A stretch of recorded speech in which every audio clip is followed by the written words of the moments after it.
We're with Frankie Corrado now. Frankie, Patrik Laine was asked about facing Alex Ovechkin. He said he couldn't care less. Meanwhile, Demidov was asked about Ovechkin, and he said, I love Malkin much better. So is it a bad idea to provide the best goal scorer of all time this much bulletin board material? You know what, Sarah? It's not bulletin board material because I've been around that team a lot this season, and the focus is always on them. Whether you talk to the players or you talk to head coach Martin St. Louis, like you'll ask them sometimes, what do you think about Colorado if you're playing them, or Washington if you're playing them? Just some examples of good opponents that they would have gone up against this year.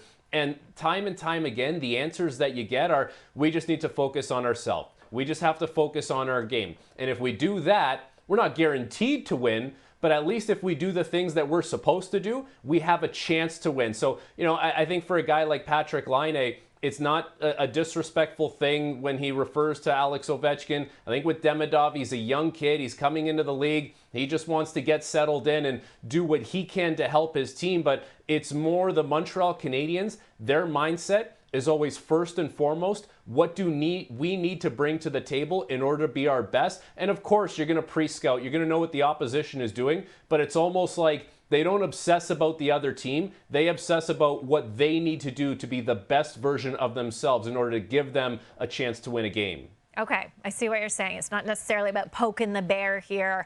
The Caps, though, they had 20 more points than the Habs in the regular season. It's tied for the biggest gap between playoff opponents this year. So, Frankie, map out for us the path for the Canadiens to pull off the major upset in this series.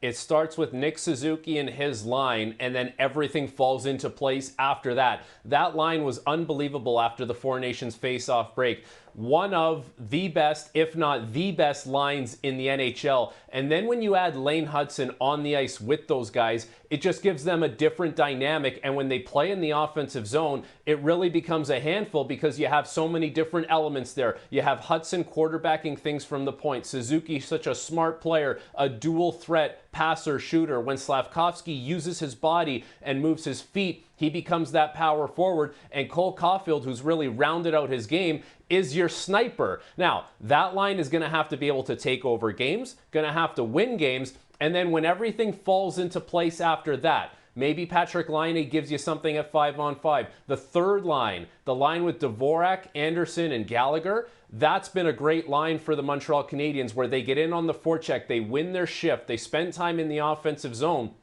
And so that line has been scoring more than they had recently, and that's made a difference for the group. But the biggest thing, I think, outside of how the lines kind of correspond with each other is the Montreal Canadiens have to find a way to play with a lead, Sarah. It's not something that they did a lot of this season. Fourth fewest time in the NHL, leading this year. Only San Jose, Anaheim, and Seattle were worse than them. It's great that they had a lot of comeback wins, especially in the third period. They led the NHL, but over the course of a 7-game series, you're going to have to get a lead, and you're going to have to be comfortable playing with the lead. So that'll be something that the Montreal Canadiens focus on as well. Yeah, we all know it's better to have a lead than to try and claw your way into the lead. Now, the Habs could steal game 1, and then we could see doubt set in. Who knows? The last time the Capitals won a playoff series was 2018 when they won the Stanley Cup.